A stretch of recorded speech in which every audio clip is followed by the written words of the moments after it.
Hello, and welcome to the Cottage Center for Weight Loss Surgery Meet the Doctor, featuring doctors Farida Bounoua, David Thoman, and Marc Zerey.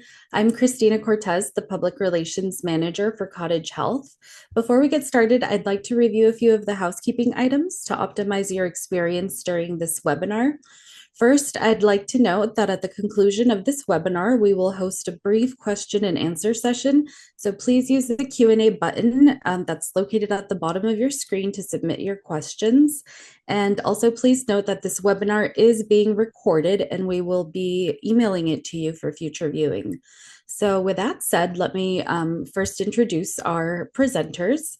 Dr. Farida Bounoua is a board-certified general surgeon at Cottage Surgical Clinics who completed her fellowship in bariatrics and minimally invasive general surgery at Cedars-Sinai Center in Los Angeles.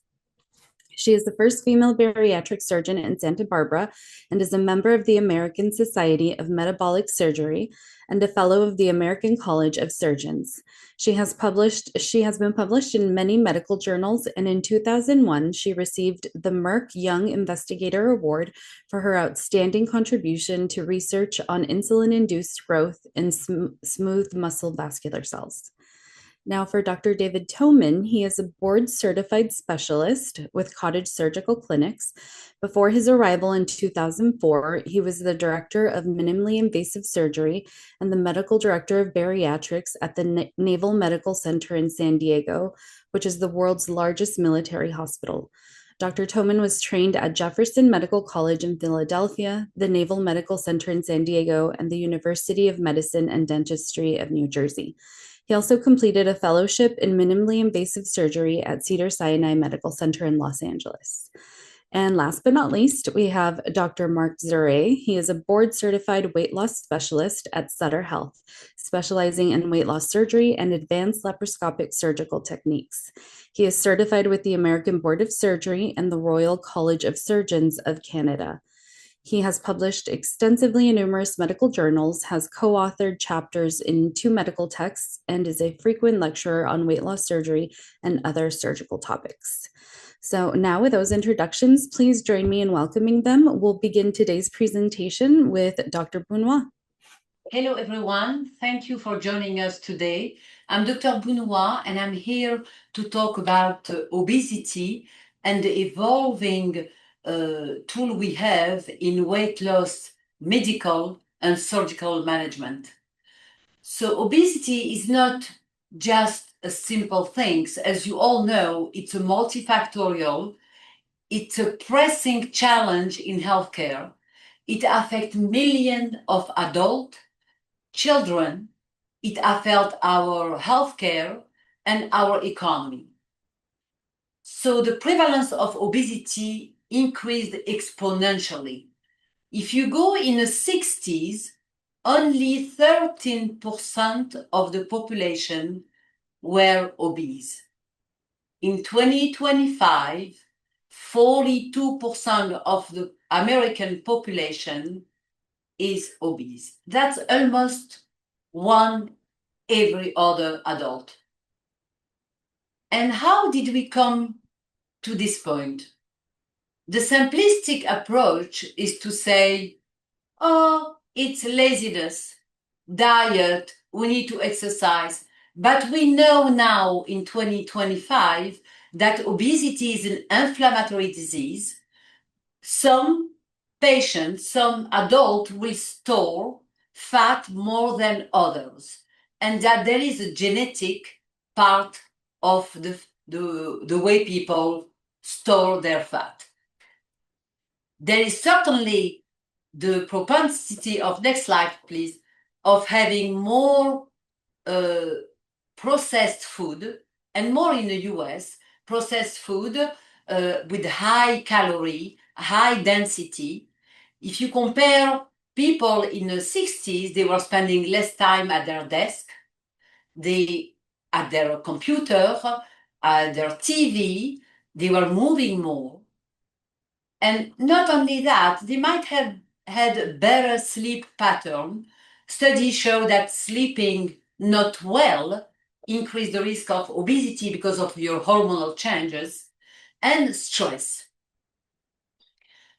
So all these factors together, plus the genetic you were born in, will lead you with age, with hormonal change, to store more fat and being in this 42% obese adult. In all over the world, if you look at obesity, it is an epidemic. All countries, including the US, Europe, Africa, people eat more, exercise less, and genetically, even if they have a good gene, they will ultimately, at 50, 60, gain and store more weight. The United States is the first in the world, followed by the different countries you see on this slide. Next paragraph, please. Next. Over 72 million of adults are obese in the United States. And because of this obesity, you will get comorbidity and disease related to excess weight loss. Obesity is not just about the look or the fitness. It's about being healthy and having a good quality of life. Life is about quality, and that we are today here to talk about this epidemic. Next paragraph, please. As I said earlier, all this eating, having a sedentary lifestyle, not sleeping well, having the stress. In women, we know that in adults, 80% of the patients we see in our offices are female because they are the ones who carry the baby. Pregnancy doesn't help and make you gain weight. And if you have several pregnancy, after everyone, even if you lose the weight, you are exposed again at high risk of gaining weight and not losing it. And as I said earlier, genetic. The point of saying I'm good enough, I don't need to eat more, the satiety, how we feel our hunger and getting this satiety is different for everyone. Next slide, please. When you have a BMI more than 30, and a BMI more than 30 classify you as obese. It doesn't mean that you qualify for weight loss surgery. First, how we come up with this BMI. The BMI is your weight divided by your height in squared meter.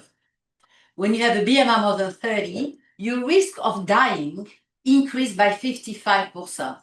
It's really important to keep that in mind because when you will talk about weight loss surgery and the risk and benefit, the surgeon will tell you there is a small risk of dying, there is a risk of having problem after the surgery.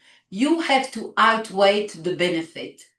By losing weight with the medical weight loss or with surgical weight loss will decrease the risk of mortality. Your cost, your health cost will decrease as well. We know that when you have a BMI more than 30, the risk of having stroke increased by 75%.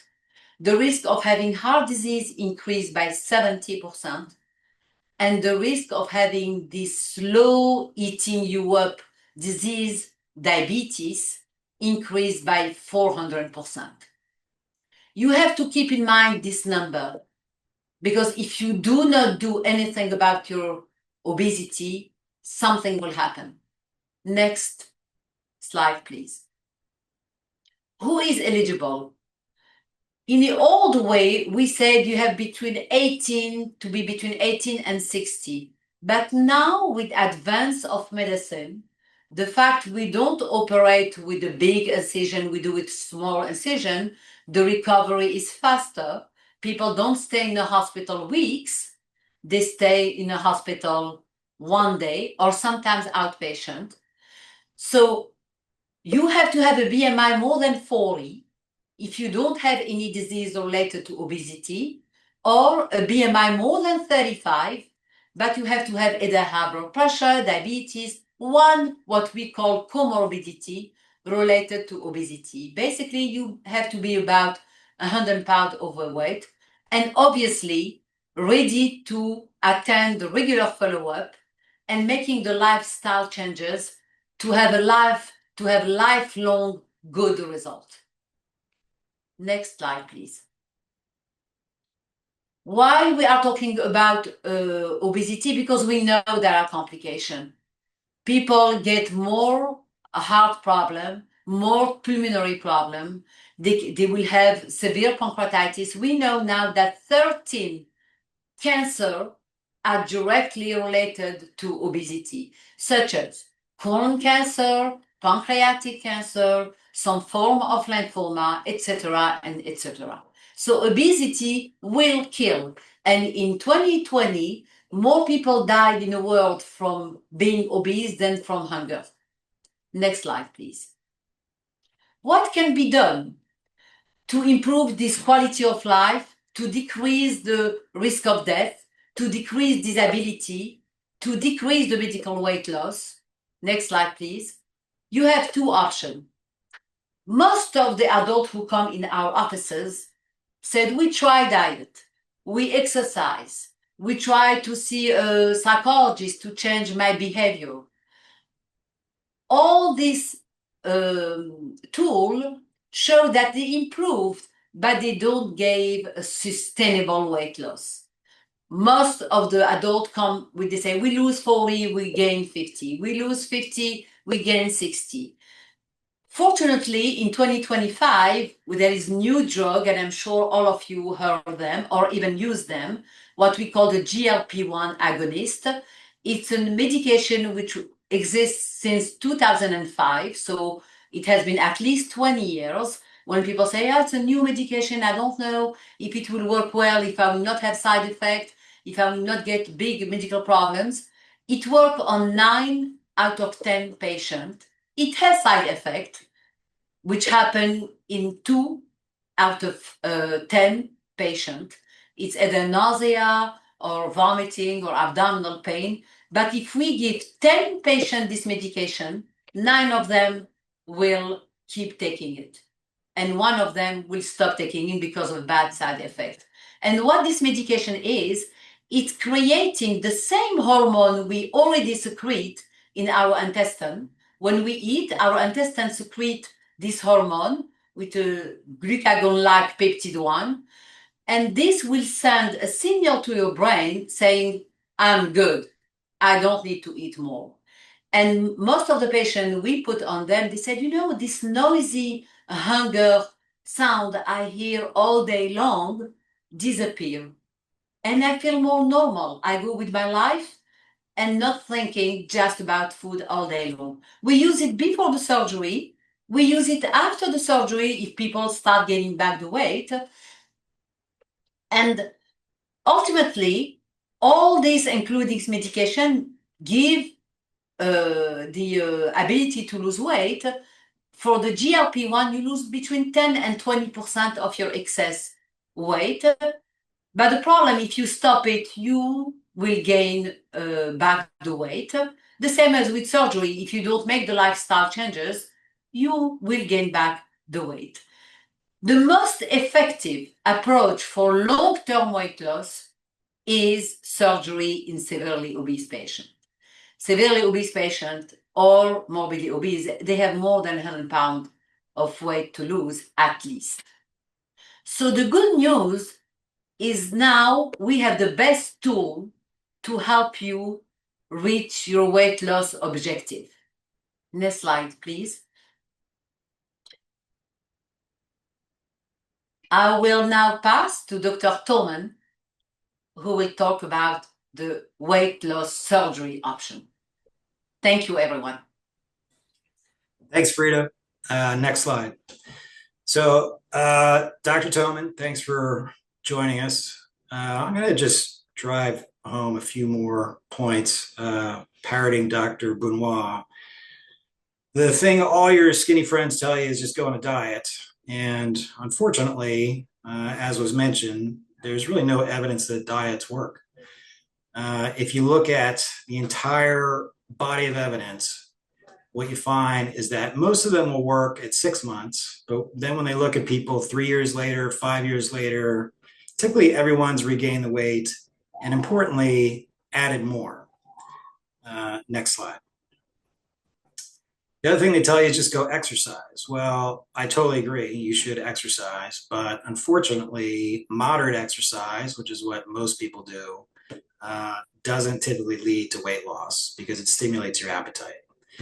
You have to get over 600 kilocalories a day of burn to get a lasting result. And that is very vigorous exercise, which I'm all for if you want to try that. Next slide. So why is it so hard? As this slide demonstrates, it's complicated, but essentially your body has a set point for weight, and it's controlled by a part of your brain called the hypothalamus. And it has hormones that are going back and forth that are talking to your gut, talking to your fat. And this part of your brain wants you to stay a specific weight. Next slide. And we call that the set point. And so what it is if you, for example, eat carrots and celery every day and run 10 miles, you're going to lose weight. But then this part of your brain tells you that there is something very wrong and it needs to fix that. And it does that by stimulating your appetite and slowing down your metabolic rate until eventually you regain that weight. And as demonstrated in all of those studies, your body always wins eventually. Next slide. So just a couple of studies just to kind of drive this home. I'm not going to get too into the weeds, but this is a study looking at rats. And as you know, people are like rats. And what they did is they took two groups. The control group, they put them in a cage, gave them as much food as they wanted. And you can see that's the top line. They did what we would all do, which is gain weight. And then the bottom line is rats that they put on a very strict diet. And as expected, they lost weight. But then they did something interesting that they then gave those rats access to as much food as they wanted. And you can see very quickly, they regained all the weight they lost, but they didn't stop there. They kept going. And they gained to the point where they almost caught up with the control rats that were way ahead of them in eating. Next slide. More rats. So the reason the surgeries work is not because we're giving you a tiny stomach, which is what everybody thought, including myself, when I first started doing these. It works because it changes the set point and it changes the hormones. And here's a study, again, looking at rats. And the top line in the red is just the control group where they gave them food and let them do their thing. And you can see what happens to their caloric intake, how much they're eating. And then the kind of maroon line, which is kind of overlapping, is a group of rats where they took them to surgery and opened them up and then just closed them and didn't actually do anything to them. And you can see they behaved about the same in terms of how much food they're eating. And then the bottom line is a group of rats that they did essentially what we do, which is the sleeve gastrectomy. And so initially you can see they don't eat much because they do have this new tiny stomach. But over time, and this is actually only a few weeks in the rats, over time, they're able to eat almost as much as the normal rats. And we see this in our patients in that, 6 months, a year out from surgery, it's not the tiny stomach that's keeping the weight off. It's the hormonal changes because you can eat almost normally out at that point. I mean, you can't sit down and eat a whole pizza like maybe you used to, but you can go to dinner and consume a normal volume of food. Next slide. So as was mentioned, this is primarily genetically controlled. There's actually a large ongoing study with this, identifying the genes that are involved in it. And we're nowhere close to figuring this out, even though almost 1,000 at this point, different genes have been found to influence things. But one interesting thing that's come out of this study that I didn't know before they published it is that a lot of these genes will actually get turned on later in life. So, a lot of people, doctors even, when they have patients who were normal weight and then went through something, typically like a pregnancy or something, and then they became obese, they think like, well, they're, that's not genetic. There's they were 35 when they gained all this weight. Well, these genes actually turn on at different points in your life with different stressors. And so just because you were thin forever and then you gain weight does not mean it's not a genetic issue. Next slide. So the procedures in the old days, the bad old days, we did everything with a big incision, and you go in there with your hands and you make things happen. Next slide. And we don't really operate like that anymore. We operate minimally invasively, which is laparoscopically. And that just means making a couple of small incisions, about a 1/4 inch or so, and we stick the instruments through these little incisions. We blow your belly up with carbon dioxide gas. And then we have a camera in there. We can see everything. We just operate like that. And it's obviously much less painful, much faster recovery. And you can do pretty much everything that way. Next slide. So in terms of the options, a lot of people still ask about the lap band. The lap band came out in the early 2000s. I was actually in the study that got it FDA approved in 2000 and seemed to work great for a while, but it really kind of fell out of favor around 2008, 2010, because at the time, again, we didn't understand that this was all hormonally mediated and it wasn't just, let's keep them from eating. And that's really all the band did. Is it's a plastic ring around the top of your stomach that kind of limits the volume of food you can take in. And next slide. So we really just don't do this one anymore because, again, we want to change your set point and hormonally change things. Next slide. And that is accomplished with the rest of these surgeries. So this is the gastric bypass. And this has been around since the mid-60s. And if you know somebody who had surgery between, say, 10 and 50 years ago, it was probably a gastric bypass. Some people call it stomach stapling. And there's different versions of it, but basically what we do now is divide the top of the stomach and create a pouch that you can see there. And that pouch is about the size of your thumb.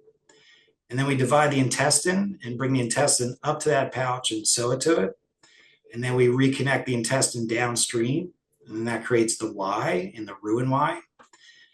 And so this essentially gets the food into your downstream intestine faster. And that's what causes these hormonal changes. It's also bypassing the area where the pancreas is. And it's also restrictive in that now your stomach is, instead of the size of your head, it's the size of your thumb. But as mentioned, over time, your body compensates and gets better, and you can move food through there almost normally. Now, there's a couple problems with the gastric bypass, and there's a reason we don't do it as much anymore. One is you're messing with the plumbing. And so now you have this limb of intestine going up to your stomach, and there's a space under there. And your intestine kind of twists on itself and get caught under that limb of bowel. It's called an internal hernia. And maybe 2-3% of people need surgery to fix that. And then that intestine is sewn to the stomach. That still makes a little bit of acid. And so that acid can erode the lining of that intestine because it's not used to seeing that. And that gives you an ulcer. And 2-3-4% of people will need treatment for this, and some need to have the bypass reversed because of it. So can be significant. About overall, let's say 5, maybe 10% of people need another operation to fix a problem with the bypass. So not an overwhelming number, but not zero either. Next slide. So that's what kind of brought everyone to the sleeve gastrectomy. So this is an operation where we just remove 85% of your stomach. So that stomach that you're seeing to the right, that's just divided and removed. And so your stomach goes from essentially the size of your head to a banana, almost exactly the size of a banana. And so there's the restriction. You can't eat as much, obviously, initially, again, as we saw with the rats. But there's also the hormonal changes that occur and the lowering of the set point that way. Next slide. There's also more dramatic operations that create more dramatic hormonal changes, and they also create what we call malabsorption. And these are kind of two demonstrations of that. And what that means is basically what you're eating is shooting out the other end. Okay, you have not a lot of intestine to absorb things. And so people get diarrhea. And this is the most aggressive surgical approach. There are centers that offer this as a primary procedure, meaning your first operation will try this. I have not done that because of the potential problems with this, which is protein wasting, vitamin deficiencies. Next slide. And so I reserve this for patients who fail the other surgeries. And we'll take them back and convert them to this, which is called a single anastomosis duodenal switch. And as you can see, you take the end of the sleeve and you sew it to the intestine. And so that says 200 centimeters, which is a little short. I usually use about 300. This is, again, the most effective surgery for weight loss, but comes with the most potential for problems. And so, again, typically reserved for someone who has a primary procedure and then fails that, comes back, and we'll do something else. And next slide. So now let's hear from Dr. Zerey. Thank you.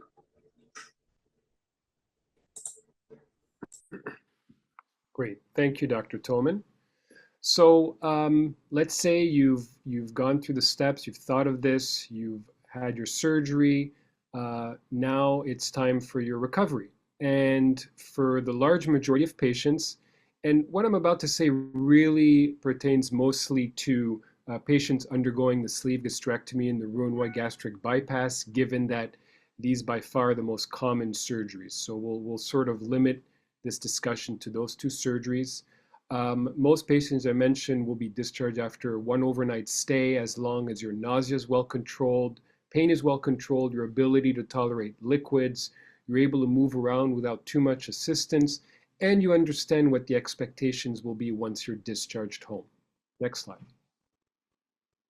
When you're at home, we begin what is called the stage 1 liquid diet, and you'll do so for the next 10 days or so. What that means is you want to be sipping liquids almost continuously. So a little sip, you wait a few minutes, you let things go down, you sip a little bit more, and your goal is to try to drink about 1 ounce of fluids every 10 minutes or so in order to prevent dehydration, with the goal of consuming about 50 to 60 ounces of liquid per day. The second thing which is important is to walk relatively frequently. We want our patients to walk about 10 minutes or so every 2 hours while awake in order to prevent blood clots by improving venous circulation. And then finally, we want you to monitor for potential problems with your surgery. Next slide.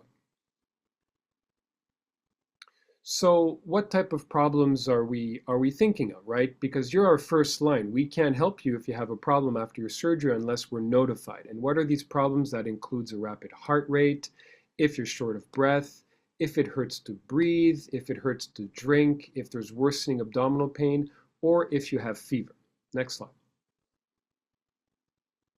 These could be signs of potential complications, such as an anastomotic or staple line leak, bleeding, an intestinal blockage, a heart attack, a pulmonary embolus, or other problems. Next slide. So don't wait until your appointment. That to us, we want to get called, or we want to get a call from the emergency room if you're having these types of problems. Next slide. At your first office visit, which typically happens at about 10 days or 2 weeks, depending on your surgeon, what will happen is we'll do a wound check and a weight check to see how you are. We'll assess your overall well-being. We'll discuss the timing for your return to work, and that really depends on the types of work that you do. For the majority of patients, I would say that 2 weeks is sufficient. However, if your job requires a lot of heavy lifting, then that could take a little bit longer. There may also be certain types of work restrictions that we would discuss with you. We would also discuss whether it's appropriate to advance you to the stage 2 diet, which means adding more or pureed foods. Think cottage cheese, Greek yogurt, tuna with fat-free mayonnaise, and others. So there's a little bit more variety. So it's generally a pretty exciting time for patients once they move from stage 1 to stage 2. Next slide. So life after bariatric surgery, it's really not a one and done surgery. All of us do surgeries not just related to weight loss. We repair hernias, gallbladders, intestinal surgery. This really is just the beginning of a journey, right? The surgery, even though it's a big event, is in the grand scheme of things a very small, limited portion of how you will proceed after the operation. In order to be successful, you as a patient really need to make a commitment to following dietary recommendations, regular exercise, and ongoing medical follow-up. Next slide. There are definitive benefits, such as decreasing weight and improvement in obesity-related conditions. However, this does necessitate a shift in your eating habits, increased physical activity, and psychological adaptation. Next slide. So the pathway, we discussed the first office visit, which typically occurs about a week and a half after surgery, but we will see a lot of you in the first year. We will be seeing you at about a month, 3 months, 6 months, 12 months, and annually afterwards. We may see you if you run into some issues, if you're having difficulty tolerating a diet or other concerns, but in general, with these office visits, expect to be weighed, expect to have some blood work done, hopefully before your appointment, so that we have an opportunity to review them with you, as well as reassessment of your diet, and also reassessment of the types of activity that you are participating in. Next slide. Postoperative diet, as I alluded to earlier, is divided into phases that could take up to 6 months in order to complete once you'll be reaching the maintenance diet. It's essential to conform to the dietitian's recommendations. Also expect to have nutritional supplementation, so think protein shakes, vitamins and minerals that you would require. We expect that you're going to be eating smaller portions, perhaps more frequently once you've reached your maintenance weight. It's also important to eat slowly. So a lot of us eat very quickly because of life, really, of jobs. People can eat their dinner in 5 minutes or 10 minutes. When you talk to patients who have had surgery, it's not uncommon that they need to take 30 to 40 minutes in order to complete their meal. Next slide. The diet, again, is more like eating to live versus living to eat. So with stage 1, you'll start on liquid, stage 2 pureed, stage 3 more soft foods, and then stage 4 where there'll be regular foods. But even within stage 4, when you talk to dietitians, they can get very specific about stage 4A, 4B, and so forth in order to exclude certain types of foods which may be a little bit more difficult to consume early on after surgery. Next slide. The hydration, as I mentioned earlier, needs to be between 60 to 80 ounces per day. Protein intake should be anywhere from 60 to 90 grams per day, depending on your build. And then vitamin and mineral supplementation. At its most baseline layer, we want all patients to be consuming a chewable multivitamin twice a day, as well as calcium with vitamin D as well to help prevent osteopenia or bone density loss. Next slide. Smaller portions, again, are really important. Prioritizing protein, avoiding over-processed foods, as Dr. Bounoua mentioned, are significant contributors to obesity, as these are absorbed a lot easier in the gut, and therefore you get hungrier more quickly as well, prompting you to want to eat more frequently. When patients ask us about that, that's one of the most important things of eating high protein, high fiber foods. Next slide.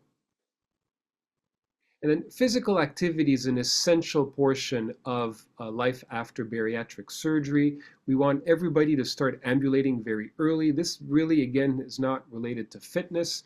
It's more to help with venous circulation. However, starting at 2 weeks or even a month, we want you to expect to increase your activity with the goal of maintaining between 150 to 300 minutes per week, mixing both cardiovascular activity and strength training as well to help maintain lean muscle.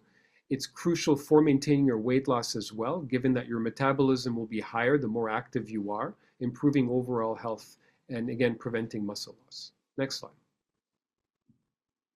So long-term management, regular follow-up is essential in order for us to provide you with nutritional guidance and monitoring for potential complications. I have patients that I've been following well into over 10 years, 12, if not 15 years. And the patients who do follow up more frequently are typically the ones that'll do well. Another service that generally that we'll provide are the availability of support groups, where a group of patients, both that are early on after surgery as well as those who have had surgery even years ago, are able to meet and discuss concerns that people may have in common. So it allows people to provide emotional support, share experiences with each other, as well as offer a platform from addressing challenges related to lifestyle changes. And you may be in a setting, whether at work or at home, where really they're the only person who's going through these changes, and you may not know others who have gone through these changes. And it's helpful to sort of connect with other people. You may not want to tell your whole life story to patients or to other patients, but it's just kind of nice to know that you're not alone in this. Psychological support is also something that we don't talk a whole lot about, but it may be beneficial for patients to have some kind of ongoing potentially therapy if you need so, or counseling, just to make sure that you're doing well with all the changes that are happening within yourself and people around you as well. Next slide. Lifestyle modifications is key. We talked about nutrition, we talked about keeping active. Another really important aspect of lifestyle modification is avoiding harmful habits such as alcohol, consumption, smoking, vaping, as well as substance abuse. Alcohol in particular is an important one. I personally recommend patients abstain from all alcohol for the first year, given that as you lose weight, the liver becomes very sensitive to the effects of alcohol and can be very dangerous. With respect to smoking, it's been associated with poor healing anytime we do intestinal operations and can contribute towards ulcer disease, requiring emergent operations and sometimes death. And then finally, avoiding other harmful habits such as substance abuse is important as well. And you really want to try to prioritize activities that improve self-esteem, your own body image, as well as promote social interaction. Next slide. Again, it takes a village. It's not just about the surgeons. Our offices, we have bariatric coordinators, we have registered dietitians, we have nurses that work with us.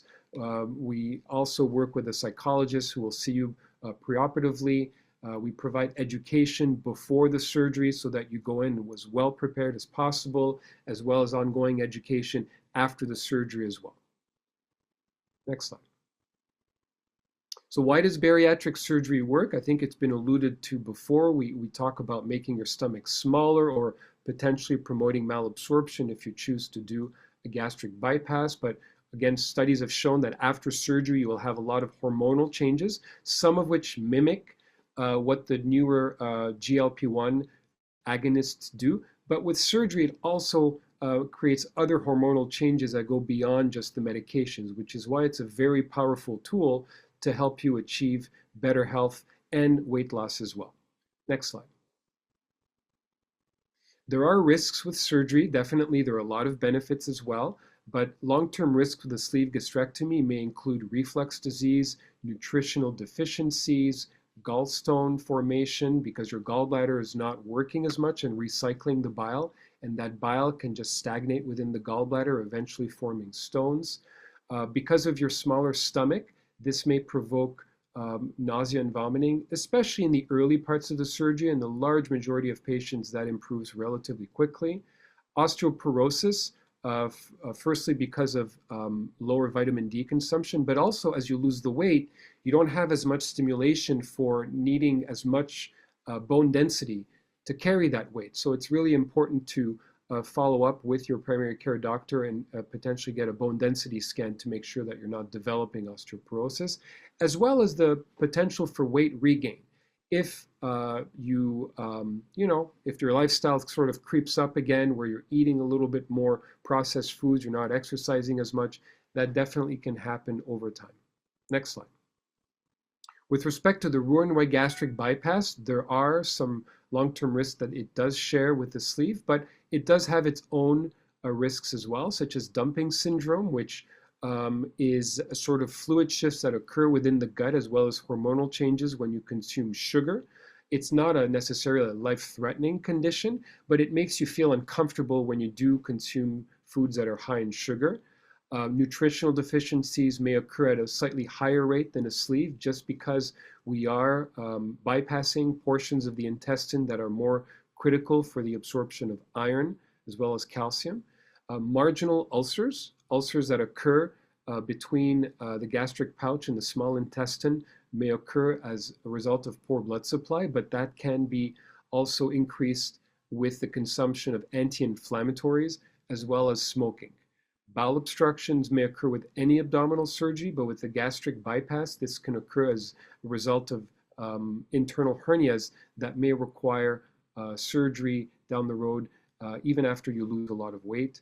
Gallstones, nausea and vomiting, osteoporosis for the reason that I described earlier, as well as weight regain may occur as well. Next slide.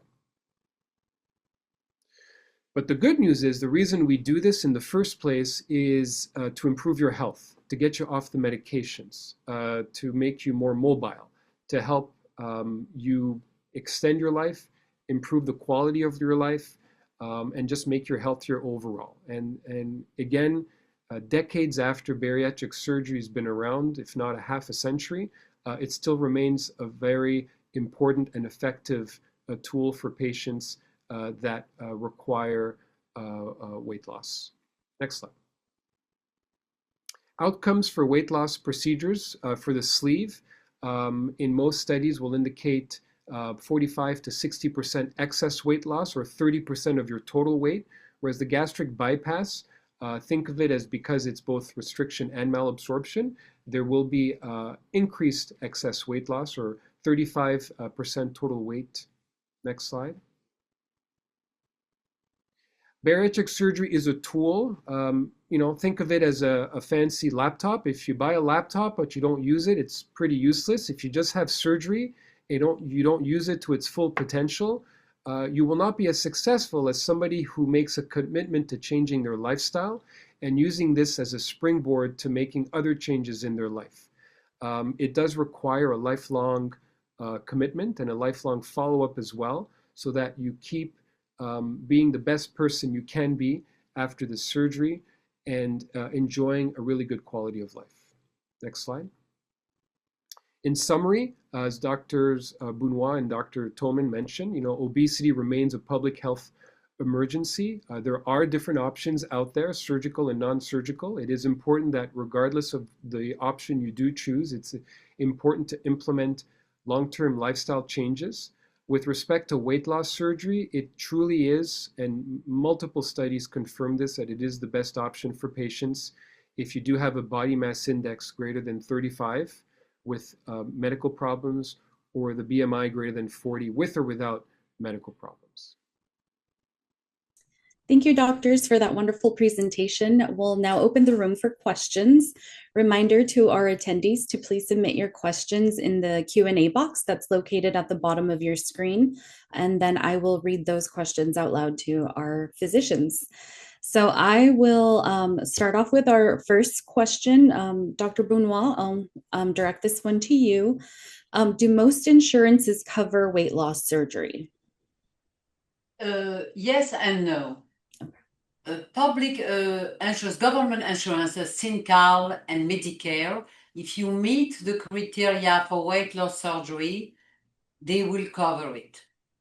For the private insurance, PPO or certain HMO, you have to have the bariatric on your insurance. The best way to know if you are covered, I always tell my patient, call your insurance and tell them, I'm thinking about having bariatric surgery or being on medication for weight loss. And would my plan cover the procedure or the medication, because every plan is different. Okay, great. And if someone is considering weight loss surgery, would they go to their primary care provider first and then be referred to you, or do they self-refer? They can self-refer. If they have a certain HMO, they have to go to their primary care physician who will send a referral. For SynCal, they will need a referral. For Medicare, they don't. And for PPO, they don't need a referral from their primary. They can just make an appointment call. And actually, we have a very good front office which will help them in this journey to make the things really easy for them. Okay, great. Thank you so much. Dr. Thoman, this question is for you. Do patients need to lose a certain percentage of weight before being a candidate for surgery? So I used to require that. I used to require people to lose first 10%. I dropped it to 5%. But I dropped that probably 10, 15 years ago. And I don't personally require weight loss before surgery. Everybody who comes to this has tried a million times already. And there's some evidence that the complication rate is maybe a little bit lower, maybe your weight loss is a little bit better if you do successfully lose weight beforehand. But some people simply can't. And so I don't require it of everyone. Okay, great. Thank you. Dr. Zerey, this one is for you. Are there any health conditions that might prevent someone from being able to have bariatric surgery? Well, if somebody, so some of the medical problems that improve weight loss surgery, that are improved with weight loss surgery, can also be risks for weight loss surgery. So, for instance, weight loss surgery has been shown to improve conditions like coronary artery disease. But if you've got very severe coronary artery disease and you're at a risk of dying if you have surgery, then or if you fail a stress test, then no, then we probably shouldn't do surgery, right? So if, for instance, there are some conditions of obesity that are genetic, that where surgery may not be really the best option, and it's usually in consultation with an endocrinologist that there may be other issues that are going on that need to be addressed. And then finally, there are patients that need to understand how to implement those lifestyle changes. So we can do surgery, which is relatively straightforward. But then afterwards, we want to make sure that the patient is going to have the ability and the knowledge to understand what's right from wrong, right? Knowing how to choose the right types of food versus patients that don't understand. And there are a lot of barriers to that, socioeconomic and so forth. So I also want to make sure that they're going to be able to understand right from wrong. And that's where having the dietitian assess them beforehand, having a psychologist assess them beforehand, that they are in the right state of mind to be able to follow through. And it's fairly not very common that we would say no to that, that occasion presents, but it does happen. Okay, thank you for that. Dr. Bounoua, if a patient smokes cigarettes or vapes, can they still be a candidate for surgery, or do they need to quit before moving forward? And if so, how far in advance? Obviously, I think if they quit, it would have to be for forever. Yeah, that's a very good question. We know that food is an addiction. And if you are exposed to food addiction, you can have other addiction, including smoking, drinking, etc. So when you do surgery, when you smoke for any surgery, the risk of healing well is decreased by fourfold, and the risk of having infection increased by eightfold. It makes sense that if you want to have surgery and you don't want to have complication, don't smoke. So and for certain type of surgery, when a smoker, we require for them to stop smoking at least 6 weeks and maintain it. For the bypass, for example, Dr. Thoman specified that you can have in 10% of cases taking back the patient.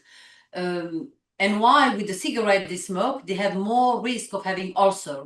Ulcer in this area where you connect, and the small bowel say, oh, I never saw something coming like this. And they start having ulcers, and they will end up with complication. Any addiction need to be addressed. So that's why we tell the patient to go to see a dietitian to help them making the lifestyle changes, the psychologist to see if there is any emotional issue, including smoking. Smoking is the part of the problem. So yes, you can have surgery. You will need to stop at least 6 weeks. There are patch, there is the primary care physician can help you with that. And certainly if you want to live long, don't smoke. Thank you for that. Dr. Thoman, for you, what kind of testing or clearances are required before surgery? Well, a lot of it depends on the patient. So if you still have your gallbladder, we check that because there is an increased risk of gallbladder problems after weight loss. If you're over than 45, we'll check your heart. Pretty much everybody gets sort of blood work and chest x-ray and EKG and that sort of thing. I also do kids, and so there's different requirements for them. So yeah, it depends. Most insurers do require a psychological clearance, and so that's the other thing you have to get. Okay, that was one of our questions, so thank you for that. And then another question is about age. I think you touched upon it a little bit, and I think Dr. Zerey may have touched upon it. Is there an age limit, like how young can someone be? And then is there a max of how old you can be to be? So as Dr. Bounoua mentioned, there used to be a cutoff at 65. In fact, my malpractice carrier said I couldn't operate on anybody over 65. And that changed, again, maybe 15 years ago or so. But after 65, 70, you have to start factoring in how long they're going to live and what benefit they're getting from the surgery. And especially if you get to 80, 85, I've had people come in at that age. Eventually, once you get to that age, you typically start losing weight on your own. And the younger cutoff is also sort of a moving target. I used to use 14. We've since actually gone down to 11. And it's really, for kids, it's a much more intense program and process for getting them to surgery. It's been done down to age 3 or 4, which I think is probably pushing it a little bit. But okay, thank you for that. Dr. Zerey, for you, do patients experience, I know that they experience less hunger, but do they experience a change in their taste buds after surgery? Like the way food tastes? Well, it can depend on patients. So there's a lot. So it's interesting. Everybody's different, and there's not a universal answer to this that everybody. Some patients may experience a change in taste. I can't say that this is a very common complaint that I've been told that it is an issue, but it can be. Some patients may have difficulty with certain foods. So for example, they'll say, I'm fine with red meat, but I can't do chicken, or I can't stand the smell of X, right? And it's interesting that they're fine living with this change, but I would say the majority, I haven't really seen that there's been a major change in that. So not sure I answered your question to the best of what you were hoping for, but I can say it's not my experience that common. Thank you. Dr. Bounoua, for you, this one is related for women. Can women get pregnant after having surgery, and is it safe?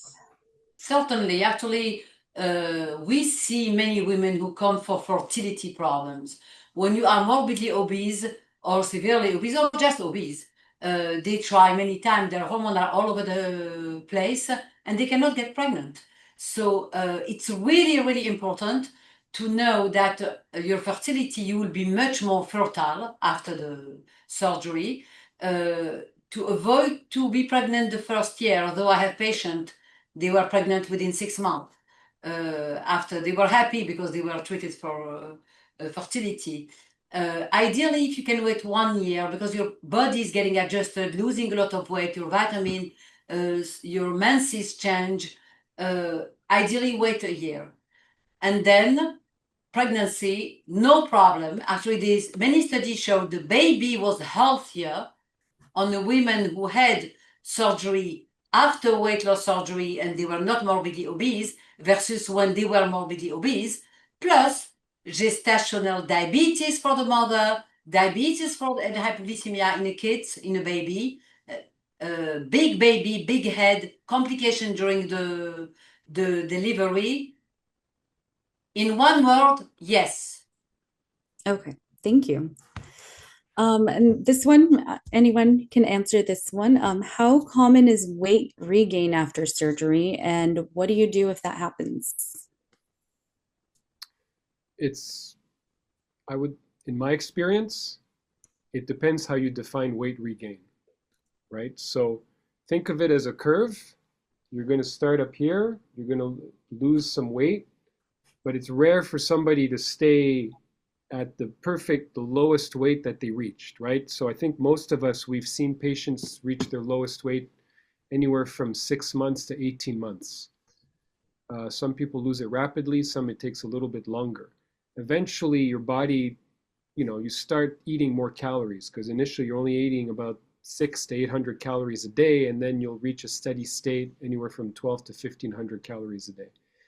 And then most patients gain a bit, but then they stay relatively low. Now, the ones that we consider weight regain, where short of calling it failed, whereas they've gained over 50% of the weight 50% of the weight they had lost. So if you lost 100 pounds and you've gained 50, we'd consider that the surgery didn't work as well as it could have. You still lost 50, but from a surgical perspective, you didn't do as well as you could have.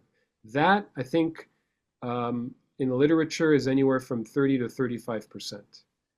And it's not a very low number. 30 to 35% is still a high number, but when you compare it to traditional weight loss methods, that's a very low number. Whereas diet and exercise, the failure rate will be over 90% for most patients. And even the medications,